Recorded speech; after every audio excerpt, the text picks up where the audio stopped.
irmãos, recebam a paz do Senhor Jesus. Amém. Pode se assentar. Tomar seu assento. Glória a Deus. Vamos abrir a nossa Bíblia no tema da campanha. Hoje é o término da campanha. Carta do apóstolo Paulo aos Efésios, capítulo de número 5 e o versículo de número 14.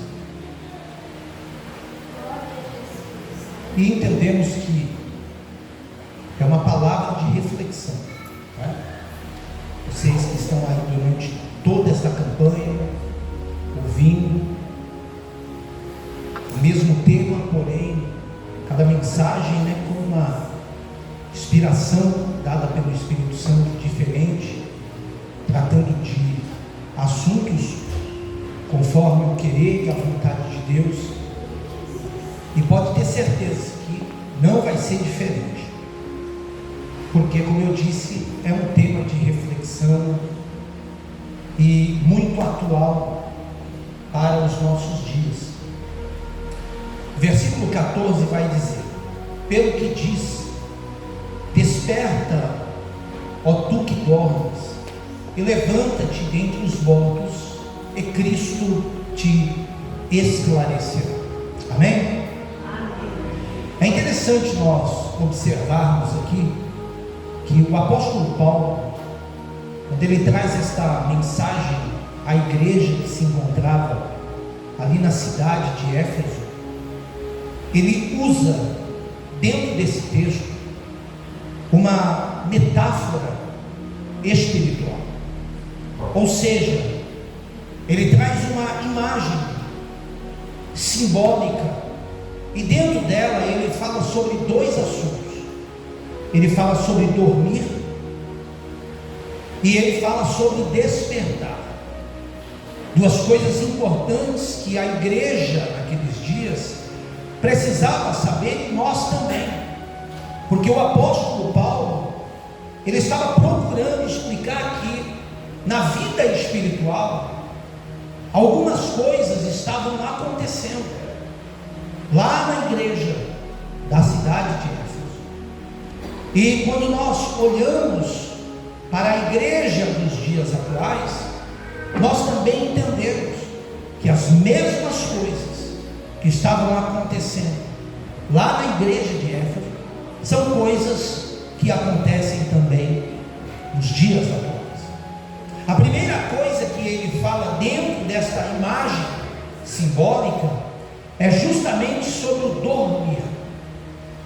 Quando o apóstolo Paulo está falando para a igreja no sentido espiritual sobre dormir, ele está falando sobre a insensibilidade, sobre a apatia, sobre a frieza, sobre a morte espiritual, que infelizmente estava no meio dos cristãos, dentro do templo, de pessoas que estavam adorando, de pessoas que estavam glorificando, mas de pessoas que estavam trabalhando na obra do Senhor.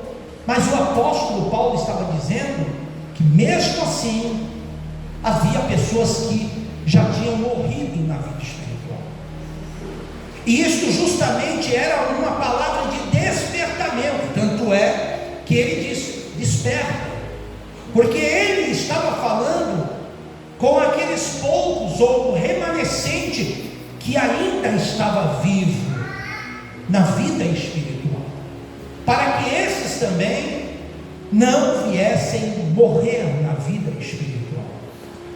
É tão importante isso que nós vamos ver. Eu quero que você acompanhe, você que está com a Bíblia, que lá em Apocalipse, no capítulo de número 3, o Senhor Jesus Cristo, ele também falou sobre isso, a preocupação que ele tinha com as pessoas que ainda espiritualmente falando estavam vivas, porque infelizmente havia muitos que também já haviam morrido na vida espiritual.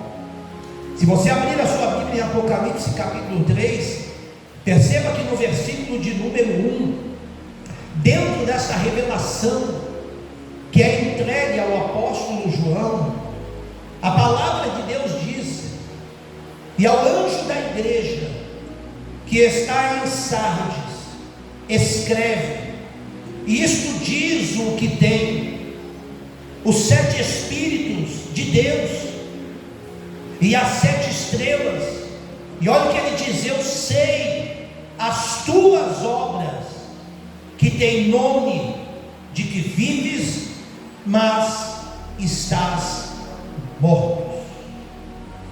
Ou seja, aqui o Senhor Jesus ele deixa claro que por mais que havia pessoas que estavam espiritualmente vivas dentro da igreja de Sardes, mas havia pessoas que estavam mortas. E o que mais me chama a atenção é que o Senhor Jesus ele diz assim: eu sei, eu conheço as vossas obras. E isso faz entender que era uma igreja, irmãos, ativa. Era uma igreja que cantava, era uma igreja que adorava, era uma igreja que também trabalhava. Porque Jesus está dizendo: eu sei as tuas obras. Só que tem um problema: tem nome de que está viva, mas infelizmente está morta. Então a igreja de Sardes, segundo o que nós lemos aqui, nós entendemos que ela estava espiritualmente morta.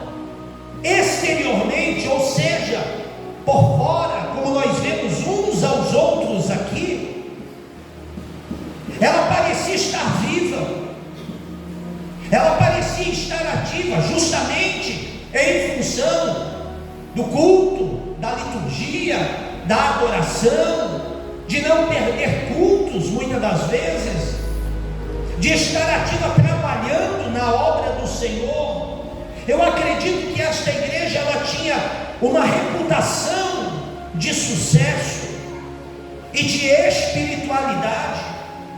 É possível que esta igreja também tivesse uma forma impressionante de adoração, no que diz respeito à liturgia, à organização dos cultos. Havia outras pessoas que tinham desejo de estar dentro da igreja, ali em Sardes, por causa da beleza de tudo que se era apresentado.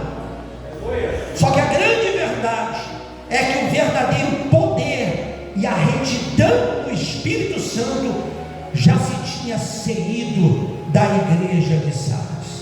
E o que chama a atenção é que aquele que estava falando, ele se apresenta dizendo: quem está falando é aquele que tem os 7 Espíritos de Deus, é aquele que tem as 7 estrelas, ou seja, ele está dizendo, é aquele que vê todas as coisas.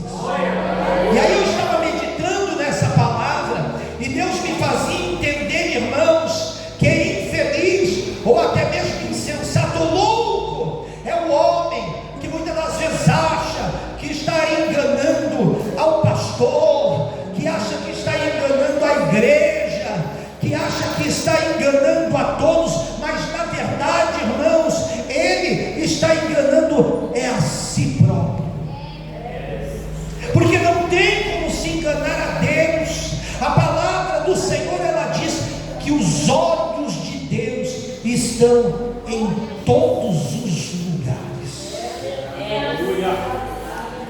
e o Senhor está procurando aqueles que são fiéis na terra. Então o segredo, irmãos, da nossa vida de crescimento espiritual, sabe qual é? É sermos sinceros diante de Deus.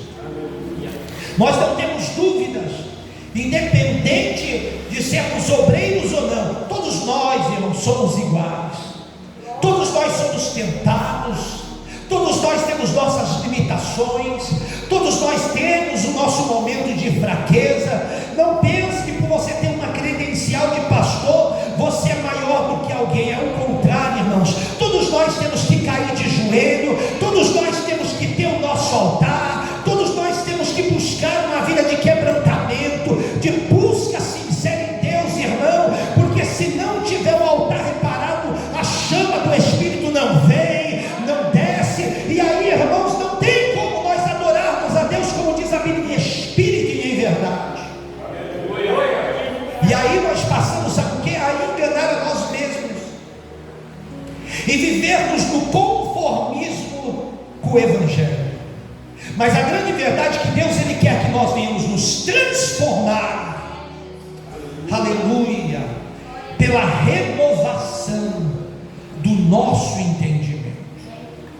de olharmos a palavra de Deus e entendermos que a palavra de Deus, ela não muda ninguém. Chocou essa palavra? É para chocar mesmo. Ela não muda, ela molda. Diga para o teu irmão, ela molda. Diga para ele, ela não muda, ela molda. E para sermos moldados, a gente tem que querer ser moldado. A gente precisa querer, a gente tem que se colocar ali diante da presença de Deus, como esse texto que foi lido aqui de Josué, que Jesus ele diz: medita na minha lei de dia e de noite, porque a Bíblia ela não foi feita para ler. Eu ouvi um pregador ministrando e dizendo que alguém chegou para ele e disse: eu li 86 vezes a Bíblia inteira de cabo a cabo. Ele falou: e o que está escrito lá em Deuteronômio capítulo tal, versículo tal? Ele falou assim: eu não sei. Então não adianta nada ter lido tantas vezes. Por quê? Porque a palavra não é só para se ler, a palavra é para se meditar. E quando você medita, você para. Quando você medita, você glorifica. Quando você medita, você diz: Deus, eu preciso viver isso, me ajude a colocar isso em prática. E aí você não se esquece acerca daquilo que você meditou. Aleluia. É interessante que uma segunda coisa que o apóstolo Paulo fala aqui, dentro desta imagem simbólica, e ele fala sobre despertar.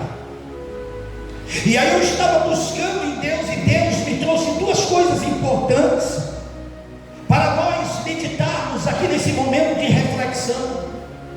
E a primeira é o arrependimento. O que é o arrependimento? A palavra, irmãos, arrependimento significa dar meia volta. É você cair em si. Você está seguindo um caminho, mesmo estando na presença de Deus. Você está seguindo um caminho, mas você percebe que você pode melhorar, e você entende que você deve melhorar. Então o que você faz? Você dá meia volta e fala: eu estou sentindo aqui dentro que Deus está dizendo que eu preciso melhorar. Então eu não vou fazer do meu jeito, mas eu vou fazer do jeito que o Espírito Santo ele quer para a minha vida. Isso aqui, irmãos, aconteceu com o filho pródigo, porque a Bíblia fala que ele foi e dissolutamente ele gastou tudo que o pai lhe deu, porque ele queria a parte da herança, mesmo o pai estando em vida. Só que chegou um momento que ele perdeu tudo que ele tinha, e a Bíblia fala que ele caiu em si. E irmãos, se existe um lugar melhor para se cair, é cair em si. Porque quando você cai em si, você entende que você está se conscientizando de alguma coisa que está errada. E ele se conscientizou. Ele olhou e disse: eu estou na prova aqui, eu estou na luta aqui, sendo que na casa do meu pai tem pão em abundância. Palavra. Sendo que na casa do meu pai eu era tratado como príncipe, não me faltava nada. Sabe o que eu vou fazer? Eu vou dar meia volta e eu vou ter com ele. Irei ter com ele, ainda que ele me faça de um empregado, mas eu vou ter com ele, porque lá como empregado eu vou estar melhor do que eu estou aqui. Isso, irmãos, fala de conscientização, aonde a pessoa entende que do jeito que ela está, não dá para crescer, que do jeito que ela está ou que ela quer viver, não dá para avançar. Sabe por quê? Porque nesta passagem do filho pródigo, o pai não era a prioridade. E nós só conseguimos, irmãos, cumprir a vontade de Deus e de verdade, sermos cheios do Espírito Santo de Deus, que não é uma tarefa fácil, é difícil. E ser cheio do Espírito Santo de Deus não é sair correndo ou rodando, viu, de um lado para o outro. Muito pelo contrário, é muito mais quando a pessoa trava no banco e ela começa a estremecer e as lágrimas começam a descer, e ele fala: Senhor, me ajuda. E Deus fala no coração dele: você não vai morrer não, é que eu estou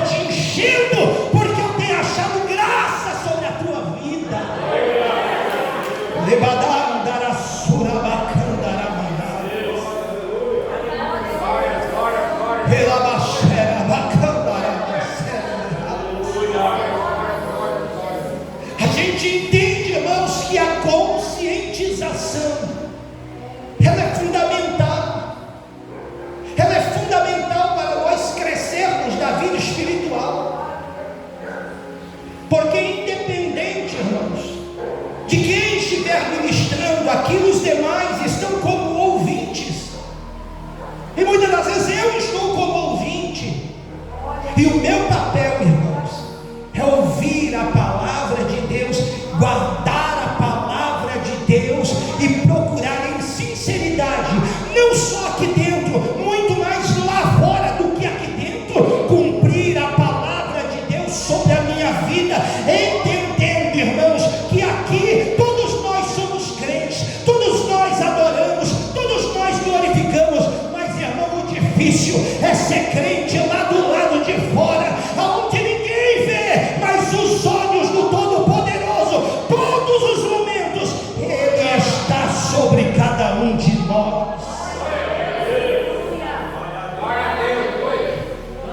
E segundo, quando Ele fala de despertar, Ele está falando de avivamento. E quando nós falamos de avivamento, nós falamos de retornar à vida espiritual verdadeira. Aí a gente passa a compreender que enquanto o arrependimento nos conscientiza, o avivamento nos faz ir ao retorno daquilo que Deus quer para nós. A gente enfrenta a luta, a gente enfrenta a frieza espiritual, a gente enfrenta a apatia espiritual, mas a gente, irmãos, vai sacudir a poeira, a gente vai erguer a cabeça, a gente vai dizer: não, eu não vou me conformar com a minha vida espiritual, eu vou para a casa de Deus. Sabe o que eu vou fazer lá? Eu vou abrir a boca para dar glória, eu vou abrir a boca para falar em línguas estranhas. Eu não estou bem hoje, mas eu vou adorar, eu vou exaltar, eu vou engrandecer, porque está escrito que quando você, irmãos, dá glória, a glória de Deus ela também reborda para a tua vida. Toda ação, irmãos, promove uma reação. Se a gente chegar aqui, cruzar o braço e sentar, irmãos, e ficar, a gente até dorme, não é? Não foi isso que aconteceu com o Eutico? Primeiro, estava todo errado. Em vez de estar sentado no banco, estava sentado na janela, e Paulo estava ensinando. E Paulo, irmãos, não era como Apolo. Apolo era eloquente, todo mundo gostava de ouvir, porque o fogo descia mesmo, ele fazia de um lado e para o outro. Paulo não, irmão. Paulo, o negócio dele era falar baixo, era ensinar. Só que Paulo ensinava demais, e tinha uma coisa: o povo ficava porque sabia que quando terminava o ensino, irmãos, paralíticos andavam, cancerosos eram curados, cegos enxergavam, era poder de Deus sobre a vida de Paulo. Então o povo falava: vamos ficar, vamos aguentar o ensino do homem. E outra, Paulo ensinava demais. Só que Eutico estava lá, ó, na janela, irmão. Ou seja, se ele estava na janela, tinha hora que ele olhava para dentro, mas tinha hora que ele olhava para fora. Nem em todo momento Cristo era prioridade na vida dele. Enquanto muitos estavam glorificando, adorando, Eutico estava despreocupado. Chegou uma hora que dormiu e caiu lá de cima e morreu. Paulo teve que descer, parar o estudo e lá orar, Jesus ressuscitar. Deve ter puxado a orelha dele, dado uma dura bendada nele e dito para ele: você não vai mais sentar na janela, você vai sentar lá no banco. Aí ele despertou e não morreu mais. Não morreu e nem dormiu mais, né? Mas eu quero que você entenda isso. É você retornar à vida espiritual.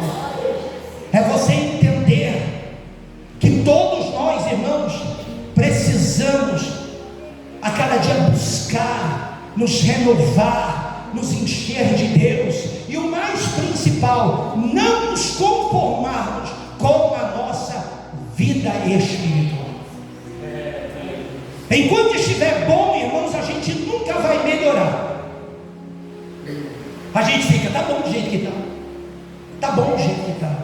Mas o dia que você começar a falar para Deus: dá para melhorar, dá para melhorar, o Senhor me ajuda, Querido Espírito Santo, eu quero melhorar, porque dá para melhorar. Eu não estou contente do jeito que está, dá para melhorar. Você pode ter certeza, algo diferente vai acontecer na sua vida. Você vai entrar aqui e você vai começar a sentir algo diferente dentro de você, e você vai dizer: meu Deus, o que é que está acontecendo? E Deus vai dizer: eu estou respondendo a tua oração, eu estou começando a te encher. Enquanto você se aproxima de mim, eu também me aproximo de você.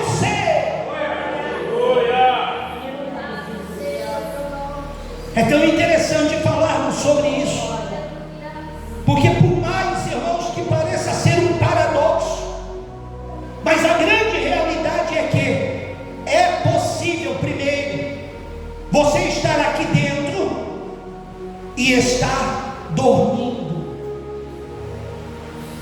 É possível, irmãos, nós estarmos presentes aqui e estarmos longe. Mas isso é bíblico, pastor Davi? Está lá no livro do profeta Isaías.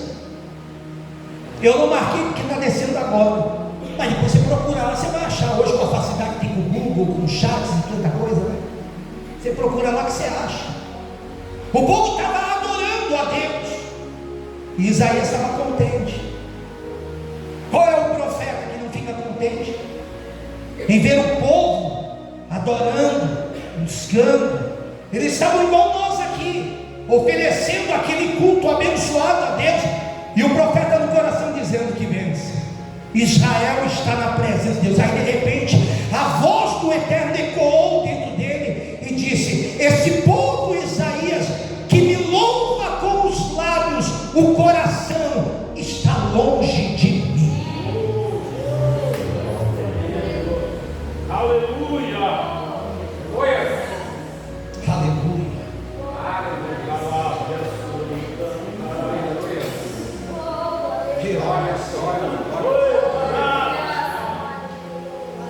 Você entende que isto é uma realidade, e tem como, irmãos, infelizmente, estar dentro, no seio da igreja, e estar dormindo? Você entende que há a possibilidade de estar presente e ao mesmo tempo estar longe? E nós precisamos, irmãos, nos despertar para isso, porque Jesus está voltando para buscar a igreja, e eu todo dia me preocupo com isso. Sabe por quê, irmãos? Porque vai ser um dia de surpresas, que muitas das vezes a gente acha que vai estar lá, não vai estar. Aqueles que a gente acha que não vai estar, vão estar. E o que mais nos assombra, será que nós vamos estar lá? Porque muitas das vezes estamos preocupados com a vida alheia, estamos preocupados em fazer julgamentos temerários da vida dos outros. Esse é o retrato da igreja nos dias atuais. Pessoas querendo ser mais santas do que as outras, pessoas querendo ser melhor do que as outras, porque oram 15 minutos e não entendem, irmãos, que nós não vamos ser arrebatados ao céu, ou vamos chegar ao céu, não é por causa da nossa perfeição, mas é por causa da misericórdia de Deus. Você pode levantar a mão e glorificar. Eu estou sentindo a presença dele, eu sinto que um espírito de temor e fortaleza está vindo sobre nós aqui nesta noite, e nós vamos sair diferentes daqui.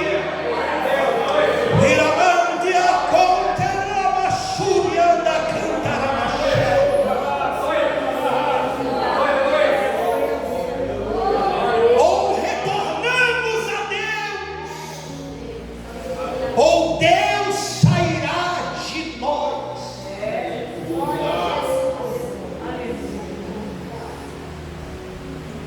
Abra sua Bíblia comigo em Mateus capítulo 24. Aleluia. Aleluia. Versículo de número 36 a seguir. Porém, naquele dia e hora, ninguém sabe, nem os anjos dos céus, nem o Filho, mas unicamente o meu Pai. E como foi nos dias de Noé, assim será também a vinda do Filho do Homem. Aleluia, glória a Deus. Porquanto assim como nos dias anteriores ao dilúvio, comiam, bebiam, casavam, davam-se em casamento, tudo era mais prioridade do que aquilo que Deus disse para Noé, que o mundo ia acabar em água. Também nunca tinha chovido, também ninguém aqui nos nossos dias viu o arrebatamento. Então, quando as coisas são coisas que fogem da nossa ótica humana, do nosso raciocínio, nós não damos muito crédito. Então o povo olhava e dizia: nunca choveu, este velho endoidou. E foram 120 anos, e sem ser a sua família, ninguém entrou na arca. Todos seguiram o fluxo da sua vida, fazendo o quê? Comendo, bebendo, casando-se, dando em casamento, enriquecendo. Não que seja errado trabalhar, guardar, se preparar, mas diga para alguém que está perto de você: isso não pode ser prioridade. Não pode ser prioridade.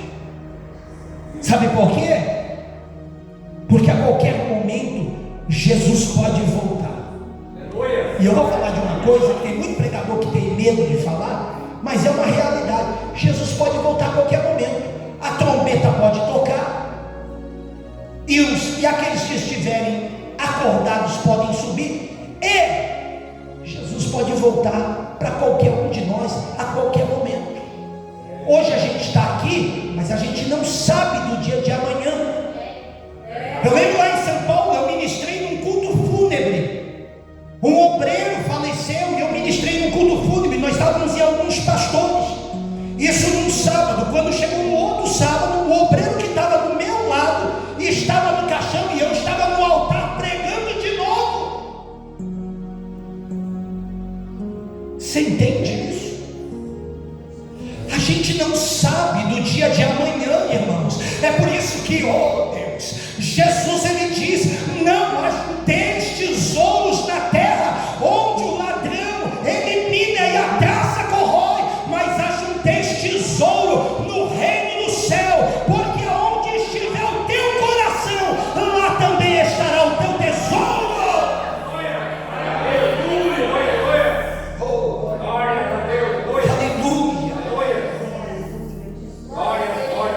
Quando a morte chega, ela não escolhe. Ela pega recém-nascido, ela pega criança, ela pega adolescente, ela pega jovem, ela pega de meia idade, ela pega anciãos. Não tem esse negócio. O que necessita para nós, irmãos, é nós estarmos despertos. É necessário nós estarmos preparados. Está escrito: prepara-te, ó Israel, para te encontrares com o teu Deus. Não é amanhã, não é depois de amanhã, é hoje, é agora. Ele pode voltar a qualquer momento, e se nós quisermos vencer, nós precisamos estar preparados. Quem está entendendo a mensagem de Deus? Eu estou sentindo a presença dele. Levante a mão e glorifique ao Deus eterno aqui neste lugar. Aleluia, aleluia. Eles comiam, bebiam, casavam-se, davam-se em casamento, até o dia, sempre chega o dia em que Noé entrou na arca, e não perceberam, até que veio o dilúvio e os levou a todos. E aí Jesus disse: assim será também a vinda do Filho do Homem. Aí se existe algo, irmãos, que assim em temor, é do versículo 40 a seguir, eu vou explicar o porquê. Diz o texto: então estando dois no campo, será levado um e deixado o outro. Estando duas moendo no moinho, será levada uma e será deixada a outra.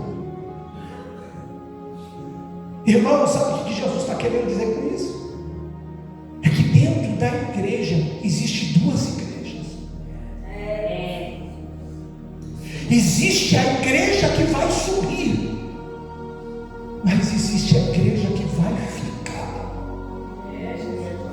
Para os salvos, irmão, será um dia de alegria, de gozo no Espírito Santo de Deus, mas para aqueles que ficarem, será um dia de tormento, será um dia de tristeza, de assolação, será um dia de ânsia. Sabe o que é ânsia? Ânsia é um estado compreendido entre a morte e o viver. Tem gente que vai ter vontade de morrer, mas não vai morrer. As pessoas vão colocar na cabeça e eu dizer, mas eu não imaginava que ele ia voltar tão rápido. As pessoas vão pôr a mão na consciência e vão dizer, por que eu não me preparei mais? Por que eu não orei mais? Por que eu não me preparei mais?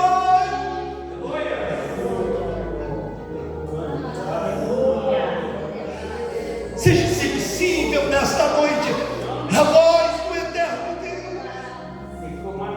Eu sei que a mensagem é dura, mas ela vem de Deus para nós aqui nessa noite.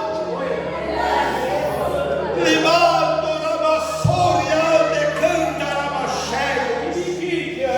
Oh, limando da convedasse que me.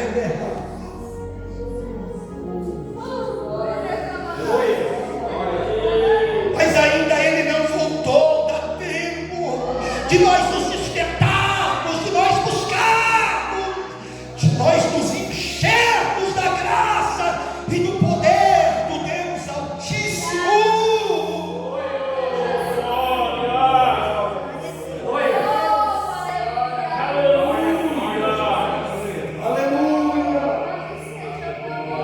Aleluia, aleluia.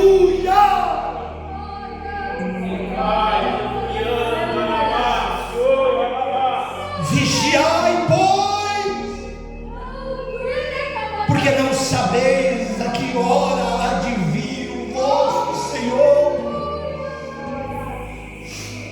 O Senhor Jesus depois ele fala em parábolas, porque parábolas fala de comparações, aonde Jesus fala de coisas que nós conhecemos, vivenciamos, para nos ensinar verdades espirituais. E ele diz lá no versículo de número 43: mas considerai isso.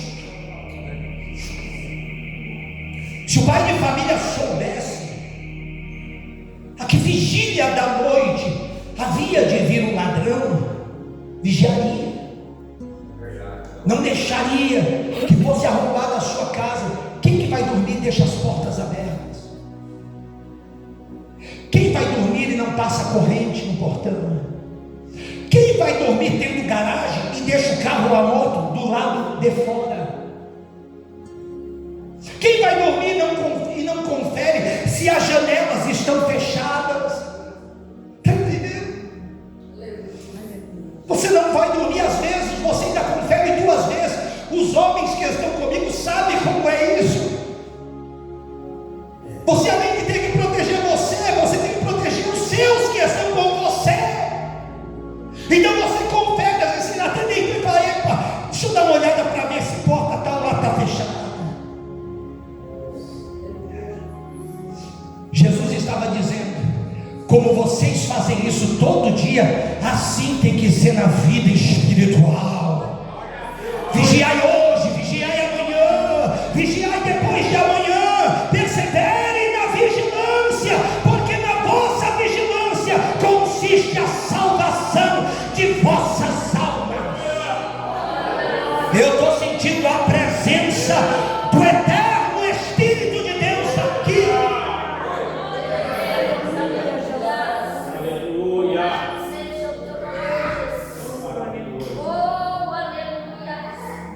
Por isso estáis vós apercebidos também, porque o Filho do Homem há de vir a hora em que não penseis. Vai para Mateus 25.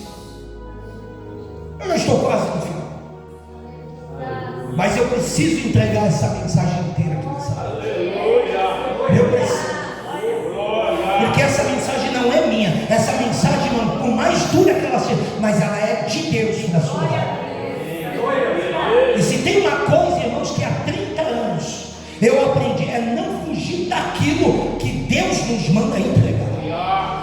Doa quem doer e goste quem gostar. A palavra, ela está aqui, ela tem que ter uma tríplice função. Ela tem que exortar, ela tem que consolar e ela tem que promover edificação. E eu sei que essa palavra, por mais que está exortando, cortando aí, cortando aqui, mas ela também está consolando e dizendo: desperta, desperta, porque eu tenho coisas grandes para a tua vida. E ela vai promover, ela já está promovendo a edificação sobre cada um de nós.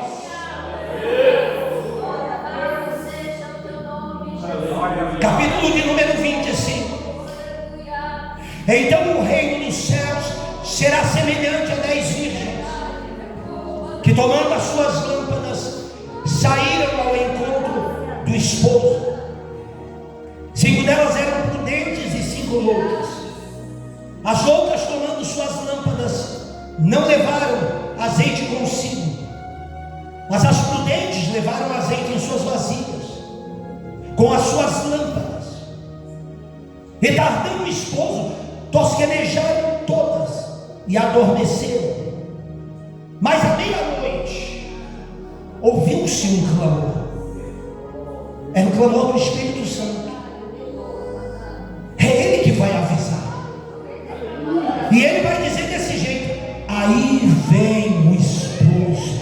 Quem estiver conectado vai ouvir, vai sentir, vai dizer: Ele está chegando, Ele está chegando, Ele está chegando. E quando menos imaginar, no abrir e fechar de olhos, como relâmpago que sai do ocidente e se mostra no oriente, assim será o arrebatamento da noiva do Cordeiro. Quem está almejando esse dia? Quem está? Levante a mão. Eu quero ver quem está almejando, que eu vou profetizar. Eu quero profetizar sobre a sua vida. E eu creio que muitos daqui não vão provar a morte, mas serão arrebatados e verão a Cristo face a face como Ele é. Andar a soramar. Então todas aquelas virgens se levantaram, prepararam as suas lâmpadas, e as loucas disseram às prudentes: dai-nos do vosso azeite, porque nossas lâmpadas se apagam. Mas as prudentes responderam, dizendo: não seja caso que nos falte a nós e a vós, e diante aos que vendem, e comprai-o para vós. E tendo elas ido comprá-lo, chegou o esposo, e as que estavam preparadas entraram com ele para as bodas. Porém fechou-se, diz o texto, a porta. E depois chegaram atrasadas também as outras virgens, dizendo: Senhor, Senhor, abra-nos a porta. E ele, o Senhor, respondeu e disse: em verdade vos digo, não vos conheço. E aí Jesus diz: vigiai, porque não sabeis o dia e nem a hora em que o Filho do Homem há de vir. Agora, uma coisa que chama a atenção dentro dessa parábola. Pergunta aos irmãos: as 10 eram virgens? As 10 eram virgens. As 10 estavam vestidas de noiva? Estavam vestidas de noiva. As 10 estavam esperando o esposo? Alguns irmãos que ficam meio assim. Sim, agora vamos ver que agora vai estreitar. As 10 tinham azeite? Tinham. Senão o texto não tinha dito: dai um pouco do vosso azeite, porque as nossas lamparinas estão se apagando. Tinha azeite, mas não tinha reserva. E como é que você tem reserva? É orando, é buscando, é adorando de verdade, é vigiando no reino dos céus, do mesmo jeito que você vigia a tua casa. Você não vigia a tua casa, vigia a tua casa também, vigia a tua casa também, vigia a tua casa também, porque a tua casa é templo do Espírito de Deus. Então qual era a diferença, pastor Davi? É que 5 eram prudentes, 5 eram loucas. É que 5 estavam atentas, presentes, 5 estavam distantes, estavam dentro, mas estavam longe. A meia-noite aqui fala de um horário que todos estão dormindo. Você vê o povo aí andando na rua meia-noite, está todo mundo andando igual anda de dia. O povo já fala assim: eu não saio meia-noite na rua, fazer o quê? Para ser roubado? Porque meia-noite é a hora que está dormindo. Sabe o que Jesus está querendo dizer? Eu vou voltar a hora que ninguém imagina. Não é a meia-noite do nosso relógio, é numa hora que ninguém imagina. Você pode estar trabalhando, você pode estar dormindo mesmo. Você pode estar tomando um café com a família e você nem vai estar falando de Jesus. Mas e aí como é que fica? Tem a reserva. Se você tiver reserva, a sua lâmpada permanece acesa. Quem está entendendo? Está entendendo a mensagem? Está entendendo a mensagem? Essa mensagem é para nós aqui nesta noite. Deus está falando: desperta, tu que dormes, é Cristo te esclarecerá.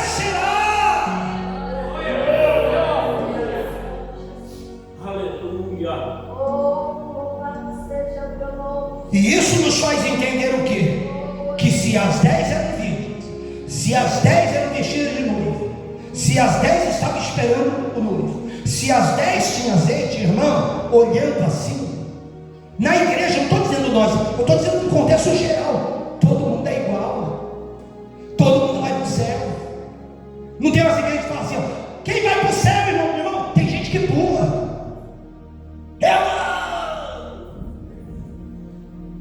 Mas será que vai mesmo? Falar, irmãos, até papagaio fala. É melhor, irmãos, não falar e dizer: Deus, miserável homem que eu sou, mas vai me ajudando, vai me renovando, vai descendo azeite sobre a minha vida, porque por mais que eu busque, eu não sei se eu vou, mas uma coisa é: eu quero subir, eu quero ver o Senhor face a face como o Senhor é.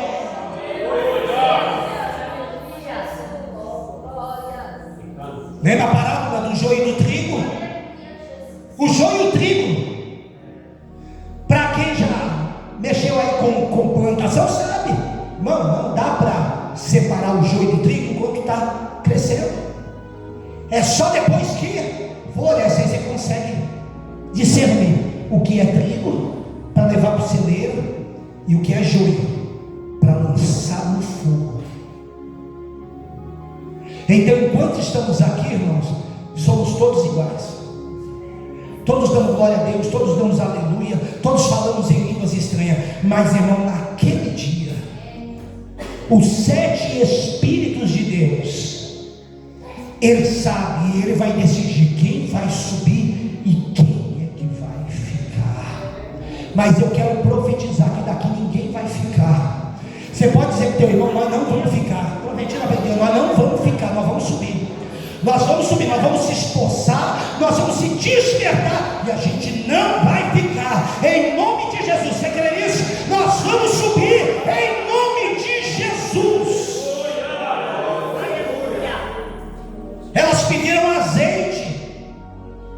imprudentes, as loucas. E olha o que ela diz: não seja o caso que nos falte a nós e a vós, e diante aos que vendem, e comprai para vós. Eu vou agora para o final da mensagem, lá em 2 Reis 4. Não sei se você já ouviu isso, mas eu vou te entregar isso. Já encontrou alguém na Bíblia dando azeite para alguém? Não tem. Se você achar, você me mostra e eu paro de pregar. Você não vai achar ninguém dando azeite para ninguém. Vocês podem até orar por mim, mas eu tenho que fazer a minha parte. Porque tem gente que só vive de 6 horas por mim. Está indo para a igreja, 6 horas por mim lá. Tá não sei o que, 6 horas por mim lá. Mas ele mesmo não ora, ele mesmo não busca. E não vai adiantar, irmão. O azeite que eu busco para mim é para mim. O azeite que você busca para você, ele é para você. E não existe outro caminho, irmão, para ter azeite a não ser o caminho da oração.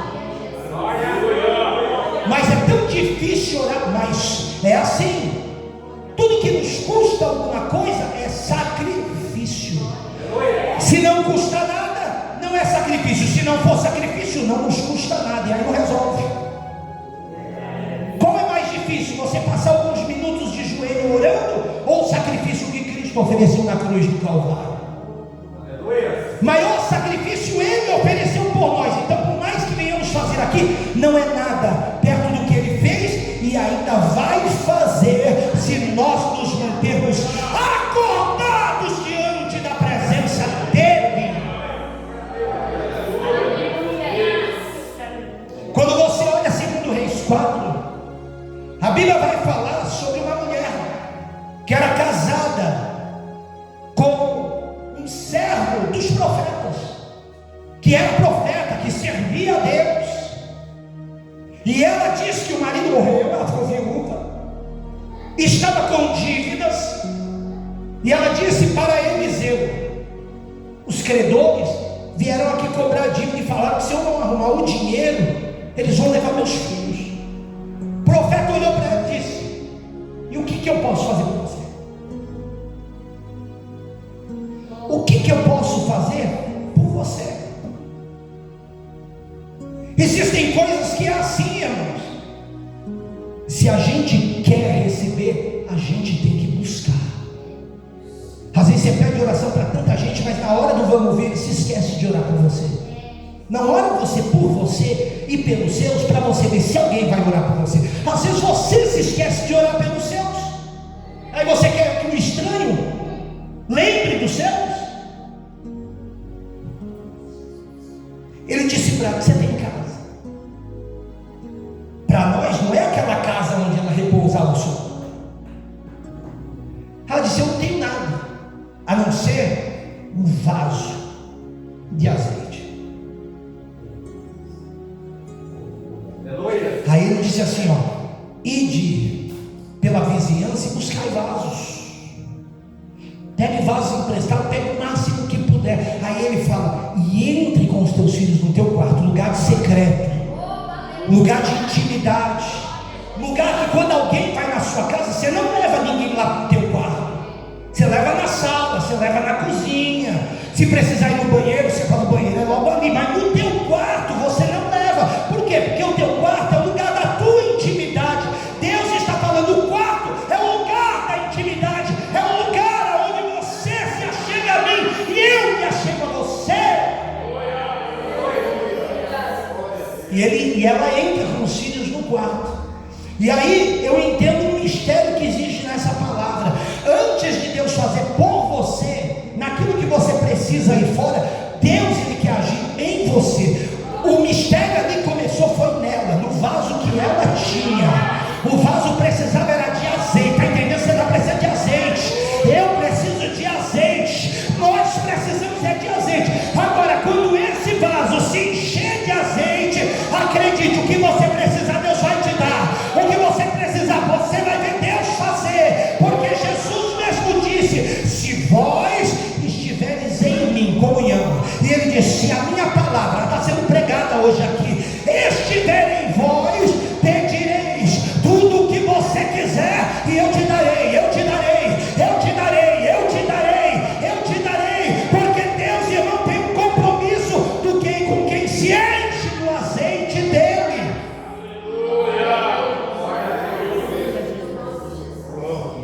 Irmãos, para mim, para a gente encerrar, para mim, a carta aos Efésios é a carta mais poderosa de todas as cartas, porque ela fala de poder e de autoridade dada e delegada por Cristo Jesus às nossas vidas. A carta aos Efésios, ela revela a nossa posição espiritual, porque nós fomos, irmãos, abençoados com todas as bênçãos espirituais. Efésios capítulo 1, versículo 3 está escrito: bendito é o Deus e Pai de nosso Senhor e Salvador Jesus Cristo, que nos abençoou com todas as bênçãos espirituais em Cristo Jesus nosso Senhor, nos lugares celestiais. Ou seja, nessa vida de comunhão, de intimidade, aonde a gente caminha, irmãos, e estamos aqui com o pé na terra, mas estamos com os olhos espirituais atentos, porque a gente sabe que a cada esquina o diabo quer passar rasteira em nós, a cada esquina o diabo quer nos enganar, irmãos. Eu sei o que eu tenho passado por esses dias, irmãos, até de convites, sabe, convites obscenos, mulheres se aproximando, e eu dizendo: não, Satanás, eu não vou cair nisso não, Jesus está voltando, e eu estou atento aos sinais que estão acontecendo. Quem está atento aos sinais, quem está atento aos sinais, Jesus está à porta e ele está voltando. Aleluia. A gente precisa entender, irmãos, que a carta aos Efésios não se trata de lutar para conquistar. A vida espiritual não se trata de lutar para conquistar, mas de se entender aquilo que já nos foi concedido. Se você pode, diga para alguém: você já é mais do que vitorioso. Diga para essa pessoa: você é mais do que vitorioso pelo poder do nome de Jesus. Diga para ele, diga para ela aí: ele te chamou. Diga para ele, para ela: ele te escolheu. Entenda a escolha dele, entenda o chamado dele. Irmão, quantos que você conhece que já morreu e se bobear foi sem salvação, e você estava indo para o mesmo caminho, mas Jesus falou assim: não, você é meu, te pegou no colo, te levou lá no chuveiro da misericórdia, te deu um banho de regeneração, te libertou das drogas, te libertou do vício, te libertou da prostituição, ergueu a tua cabeça e disse: glorifica o meu nome, porque a partir de hoje tu és meu. Eu estou sentindo a presença do eterno Deus aqui.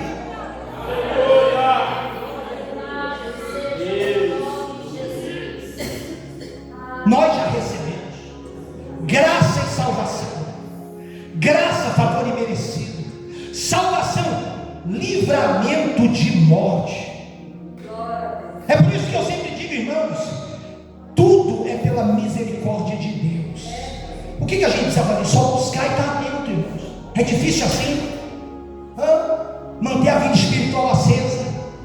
É tão difícil assim? A gente só tem que buscar, separar um tempo para dobrar o nosso joelho e orar.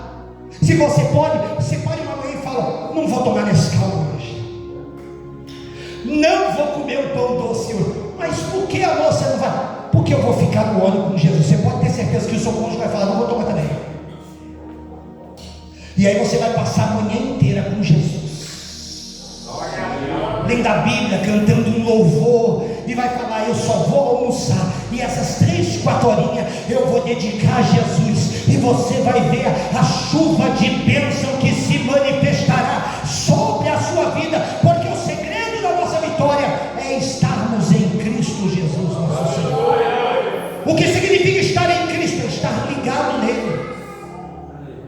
A Bíblia nos faz entender que nas cartas de Paulo, essa palavra em Cristo, Paulo usa 160 vezes. Na carta aos Efésios, 30. deixando claro, a gente tem que estar atento, a gente não pode morrer, a gente não pode ter apatia espiritual, a gente não pode ser insensível à voz do Espírito, a gente tem que estar em Cristo, em Cristo, em Cristo. 36 vezes ele disse para essa igreja. E quando a gente fala de estar em Cristo, a gente fala de identidade. Primeiro, você sabe quem você é. Diga para o teu irmão, você sabe quem você é. Não faz uma pergunta, faz uma afirmação. Você sabe quem você é.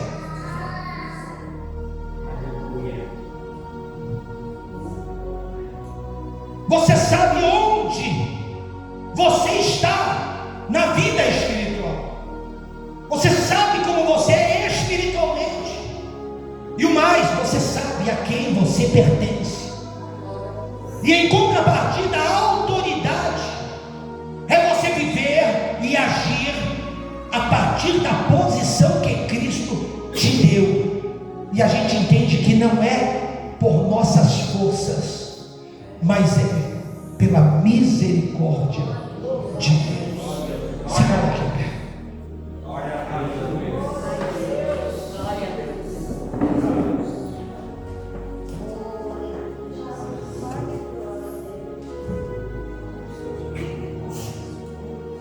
Curve sua cabeça.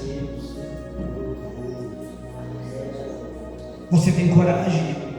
Vamos pedir perdão a Deus.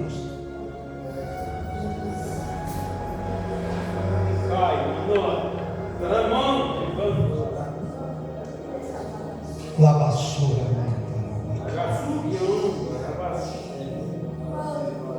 O desejo era ficar a noite inteira, mas nós sabemos, as horas já estão se indo, amanhã tem que levantar cedo para trabalhar. Mas entenda em contrapartida, a dispensação também está se indo. Jesus está voltando. E 5 minutos a mais que você passar orando, não vai ser de falta, mas vai ser de algo que vai me completar e te encher. Mas nessa oração se humilhe diante dele. Mas pastor, eu estou orando, eu estou buscando. Sim, mas ore e peça perdão a ele, porque a graça de Deus, ela se manifesta justamente naqueles que não se conformam com aquilo que está a fazer. Senhor Deus e Pai, em nome do teu Filho amado, nosso Senhor Jesus Cristo, nós queremos te agradecer por a tua palavra. Nós queremos te agradecer pela boa influência que a mesma proporciona sobre todos nós, Senhor. Queremos te agradecer, ó Deus, pela presença do teu Espírito Santo em nossa vida, e entendermos, Senhor, que o mesmo Espírito que usou o apóstolo Paulo, ele continua usando e despertando a tua igreja nos dias atuais.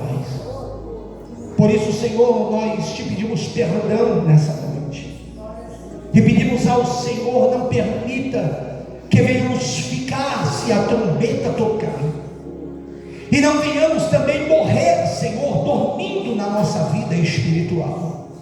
Mas em meio a essa caminhada que ainda é longa, Senhor, nos ajude a nos prepararmos a cada dia mais, a estarmos atentos aos sinais, e não nos conformarmos com a nossa vida espiritual, mas nos transformarmos pela renovação do nosso entendimento, de observarmos a tua palavra e vivermos a tua palavra e guardarmos a tua palavra, porque, Senhor, entendemos que o fim de todas as coisas está chegando, e só vai vencer aquele que permanecer firme até o fim.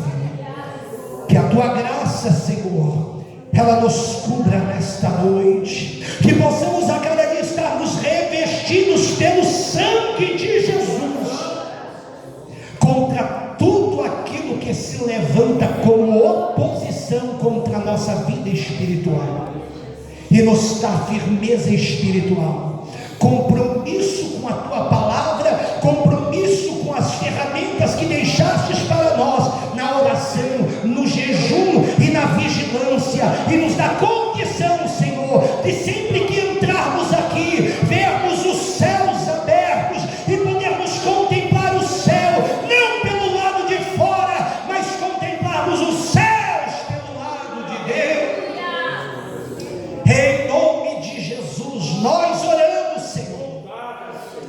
lhe agradecemos, para a glória do teu nome. Amém, Senhor.